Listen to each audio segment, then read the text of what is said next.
Commerce and accountancy optional in UPSC is one of the top scoring optional.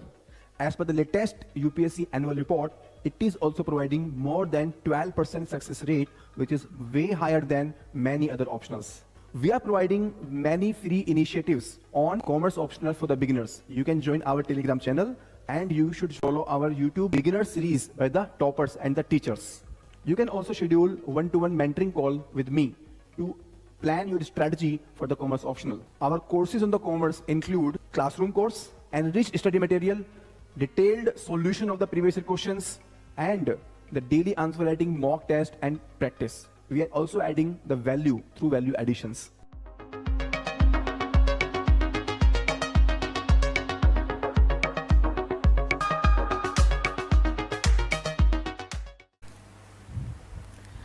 Hello everyone, I am Shivang Rastogi. So today we will be discussing a very important area of the paper 1, that is financial management. So financial management is a very important area, not just from the perspective of its importance as a subject, but because of the weightage that it carries in the UPSC examination. Fine. So let's discuss the strategy for financial management and how we can prepare financial management in a better way. So we will be discussing about the weightage that it carries, we will be discussing the book list, or we will be discussing the syllabus, and we will comprehend the syllabus for the purpose of UPSC exam. So without wasting further time, let's start with the syllabus of FM. So let's talk about the weightage that FM carries. So if I talk about the weightage, so in the part B of paper 1, you have two things, FM and financial market and institutions.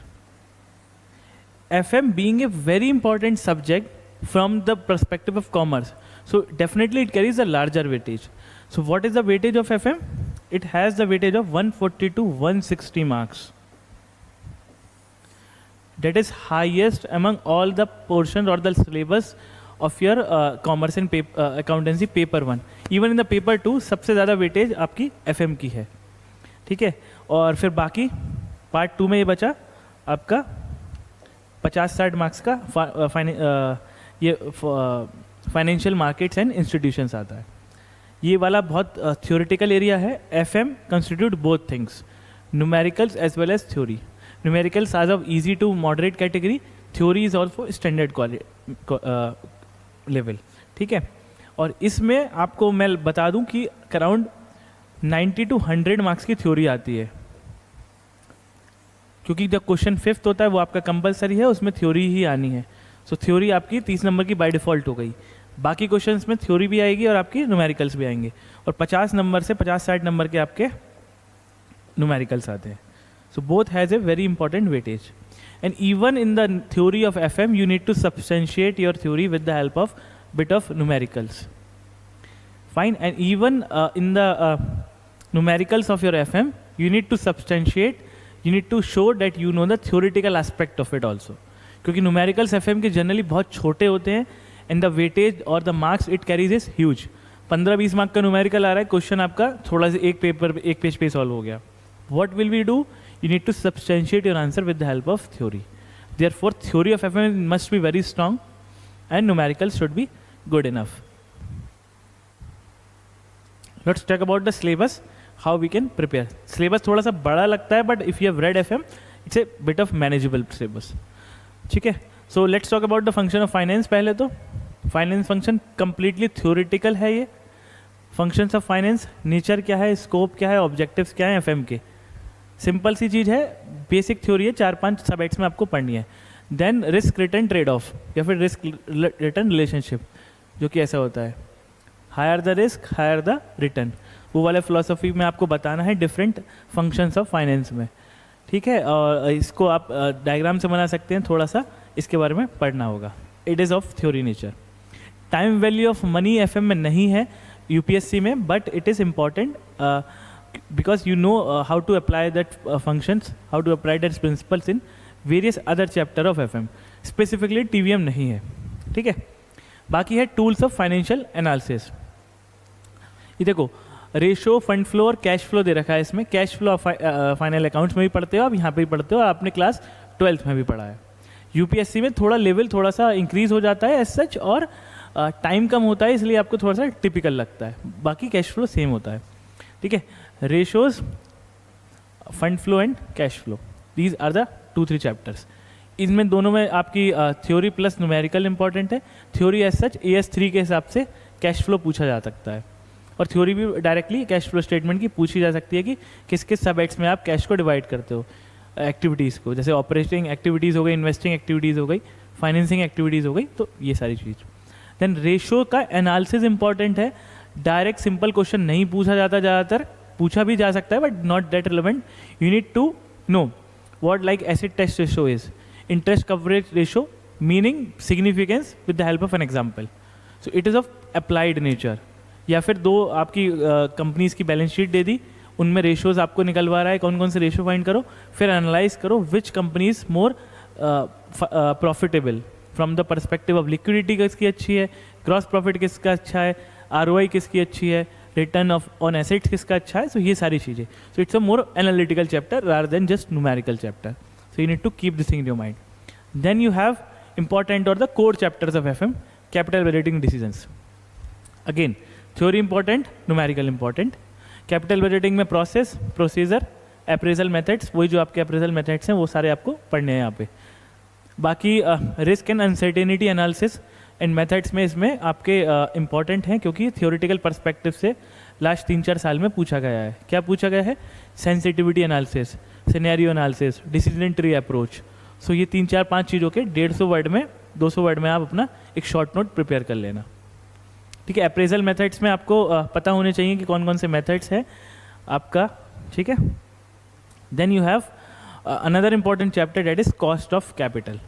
You need to know the cost of dividend, KD पता होना चाहिए आपको, cost of preference shares, cost of equity पता होना चाहिए, and then cost of equity के various methods, ठीक है, वो सारे पता होना चाहिए। and most importantly ये थोड़ा सा आपको पता होना चाहिए CAPM, capital asset pricing model, ये आपका पता होना चाहिए, because this method is relevant from theoretical perspective as well as numericals are being asked from that.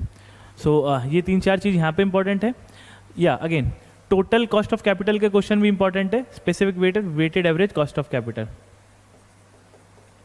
उसमें 3-4 चीज़ें दे रखी होंगी। कॉस्ट ऑफ प्रेफरेंस शेयर्स, आपका डिविडेंड की कॉस्ट, उसका डिबेंचर्स की कॉस्ट दे रखी होगी आपको, इक्विटी कॉस्ट दे रखी होगी, रिटेन अर्निंग दे रखी होंगी। Then you have to find the weighted average cost of capital.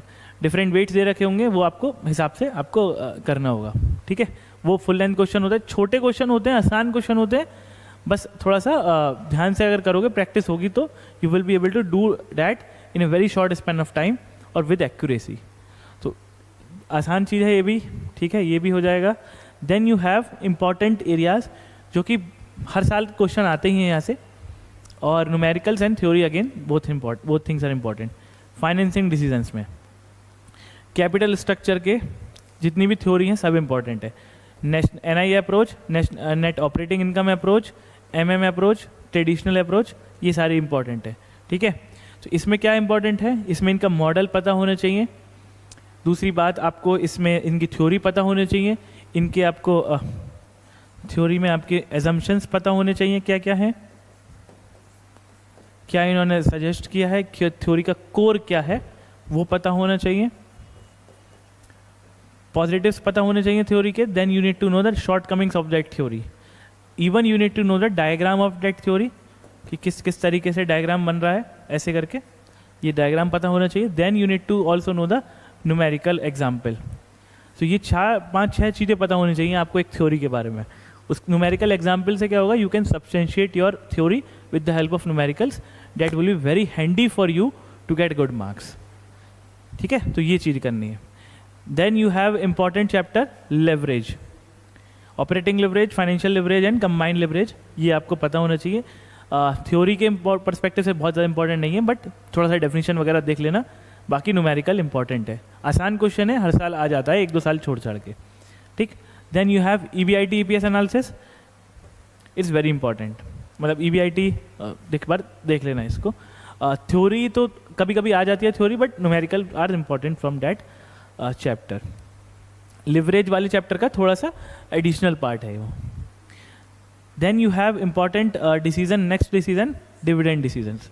Dividend decision और वैल्यूएशन ऑफ फर्म इसी में है। इसमें वही तीन चीज़, Walter model, Gordon model, MM theory और शायद लिंटनर मॉडल भी है। लिंटनर मॉडल ज़्यादा नहीं पूछा गया है, बट ये दो तीन इंपॉर्टेंट है, वॉल्टर, गॉर्डर और एमएम। ठीक है, इसमें भी वही चीज़ पढ़नी है, इस तरीके की थ्योरी। एजम्पशंस, कोर सजेशंस क्या है, ठीक है, और आपके पॉजिटिव्स, निगेटिव्स, न्यूमेरिकल एग्जाम्पल और अगर कोई डायग्राम हो तो वो 4-5 चीज़ें पता होनी चाहिए। इनके आपको न्यूमेरिकल्स भी पता होने चाहिए। बहुत छोटे से न्यूमेरिकल हैं, बहुत क्रिस्प और आसान है न्यूमेरिकल्स। ठीक है, अगेन न्यूमेरिकल में मैंने एक चीज़ बताई थी आपको, अगर न्यूमेरिकल छोटा हो तो you can substantiate these things with the help of the theoretical knowledge that you have in order to show that examiner कि आपको जितने वर्ड लिमिट में क्वेश्चन पूछा गया है उतनी चीज़ आपको पता है। Then you have factors affecting dividend policy. This is important. Factors affecting capital budgeting, planning, decisions, ये सारे फैक्टर्स वगैरह जो है ये आपको पता होने चाहिए। Factors affecting working capital decisions, factors affecting holding of cash for a company. So ये जो फैक्टर्स है ना हर चीज़ के, so you need to know about these things. Again next chapter is your working capital management. Working capital में again determinants वही है, factors related to affecting working capital decisions. Then you have components of working capital. इसमें 3 चीज़ हैं और तीनों की चीज़ों को पता होनी चाहिए, कैश, इन्वेंट्री और रिसीवेबल्स। रिसीवेबल मैनेजमेंट का एक क्वेश्चन, थ्योरेटिकल न्यूमेरिकल दोनों, इन्वेंट्री मैनेजमेंट का और कैश मैनेजमेंट का। कैश मैनेजमेंट का क्वेश्चन आपका सेम आप कैश बजटिंग में भी पढ़ते हैं, कॉस्ट अकाउंटिंग में, और यहाँ पे भी पढ़ते हैं। रीजंस फॉर होल्डिंग कैश, ये चीज़ इंपॉर्टेंट। इन्वेंट्री के मेथड्स, वही जो सिंपल मेथड्स हैं वो सारे 3-4 मेथड देख लेना, थ्योरी आ जाती है उनमें से कि what are the various ways through which inventory can be well managed. ठीक, and then you have receivable management या फिर डेटर्स मैनेजमेंट। इसका क्वेश्चन हर साल आ जाता है लगभग 1-2 साल छोड़ के, और आसान क्वेश्चन है, थोड़ा PYQ देखोगे तो you will be able to understand that. Then you have another important chapter, एक आध साल न्यूमेरिकल आ जाता है but not relevant much from the numerical perspective, rather relevant from theoretical perspective. Corporate restructuring with focus on merger and acquisition. Theory important है इस chapter की, financial aspect ही देखना है केवल आपको। मर्जर एक्विजिशन में types of merger, types of acquisitions, various ways of doing joint venture और corporate restructuring, ये क्या क्या तरीके हैं, मॉडल्स क्या क्या है, फ्रेंचाइजी मॉडल, जॉइंट वेंचर, है ना, management by business by managers, और ये सारी चीज़ें जो भी हैं वो आप एक बार देख लेना। लीज सेल्स हो गई, ठीक है। So all these chapters are important सब है FM में। See since FM have lot of weightage, so you can not ignore much part of the FM।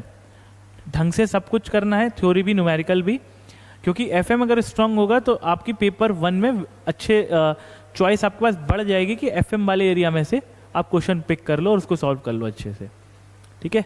So this is all about FM. If you want to ask any book with regarding to FM, I will suggest you a book.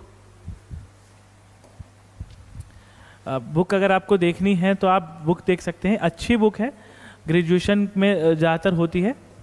RP रुस्तुगी की book है, self explanatory book है, बहुत अच्छे से explanation दे रखा है चीज़ों का। न्यूमेरिकल्स भी स्टैंडर्ड क्वालिटी के, you can solve those numericals. Even after doing this book, if you want, you can refer to the notes of coaching institutes for practice purposes. However, this book is good enough. एक बार इसको पढ़ के देखना, अगर चीज़ नहीं समझ में आती है तो you can refer to those. Fine. So this is all about FM. If you want anything else to ask, you can ask in the somewhere. ठीक है? Sure. Thank you very much.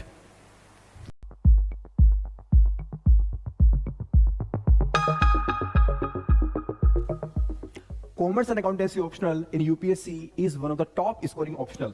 As per the latest UPSC annual report, it is also providing more than 12% success rate, which is way higher than many other optionals. We are providing many free initiatives on commerce optional for the beginners. You can join our Telegram channel and you should follow our YouTube beginner series by the toppers and the teachers. You can also schedule one-to-one mentoring call with me to plan your strategy for the commerce optional. Our courses on the commerce include classroom course, enriched study material, detailed solution of the previous year questions, and the daily answer writing mock test and practice. We are also adding the value through value additions.